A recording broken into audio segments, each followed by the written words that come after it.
আজকের টাইটেল আর video starting থেকে বুঝতেই পারছো টপিকটা কী নিয়ে হতে চলেছে। কন্ট্রোভার্সি। হ্যাঁ, সেটা দাদা বলতে চাইছে, আমি না। আমি কোনো কন্ট্রোভার্সি করতে চাই না।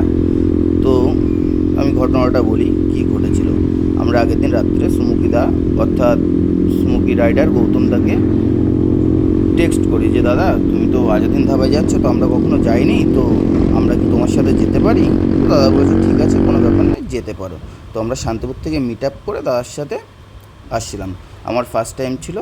তো দাদারা কৃষ্ণনগর থেকে এসেছিলো, গৌতম দা অর্থাৎ সুমুকি রাইডার, সোনু দা আর তৌফিক দা, আর আমার সাথে আমার বন্ধু প্রীতম ছিল। তো আমরা শান্তিপুর থেকে মিট আপ করে বেরিয়েছিলাম একসাথে। তো এটা ডানকুনি টোল প্লাজা বা ধুলাগড় টোল প্লাজা যাই হোক হবে, আমি জানি না, ফার্স্ট টাইম আমার।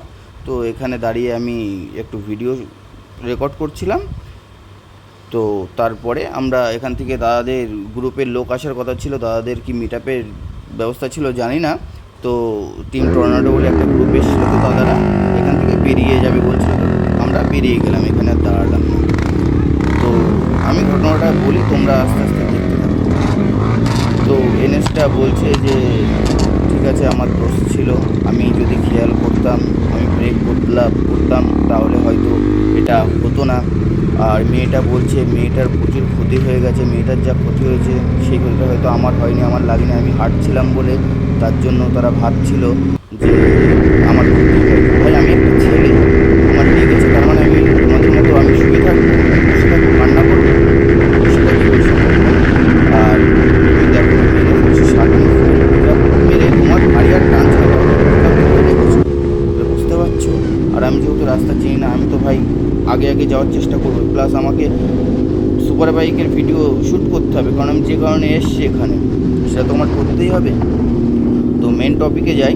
তো অ্যাক্সিডেন্টের সময়টা তো দাদা বলছে যে দাদা নাকি যখন ক্যাব থেকে বেরিয়েছিল, দুজন রাইডার নাকি গল্প করতে করতে যাচ্ছিলো, বা যাই হোক পাশাপাশি যাচ্ছিলো। তা তুমি দেখলে একটু জায়গা আছে, তুমি কেন তাহলে তাদের মধ্যে দিয়ে তুমি যাওয়ার চেষ্টা করলে? তুমি খেয়াল করবে না তোমার সামনে কোনো গাড়ি আছে কি না? যেহেতু তুমি এই রাস্তায় চলছো, তোমার নাকি এক্সপিরিয়েন্স আছে, সব ঠিক আছে মানলাম।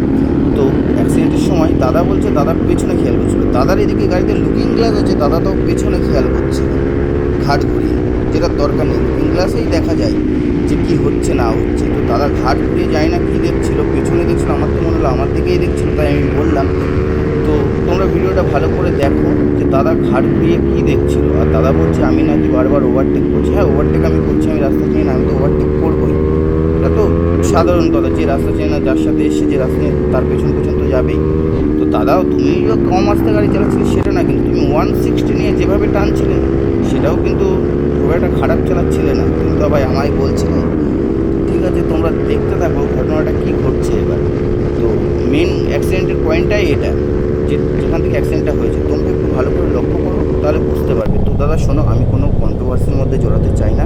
আর আমি ভিডিওটা পোস্ট করেছি, যেহেতু আমি শর্ট ভিডিও পোস্ট করি তাই আমি পোস্ট করেছি। আর কমেন্টে কে কী বলছে সব ঠিক আছে, তুমিও কমেন্ট করো না, তুমিও তো তোমার মতো কমেন্ট করেছো, আমি চুটি চাটাই ইউটিউবার, যা তোমার মনে হয়েছে বলেছো, ওসব কোনো ব্যাপারই না দাদা। তুমিও চেষ্টা করো, তুমিও হবে, কিন্তু তাই বলে কাউকে ব্লেম দিও না, নিজের ভুলটা কোথায় সেটা একবার দেখো, তাহলে বুঝতে পারবে। ভালো লাগলে লাইক করো সবাই।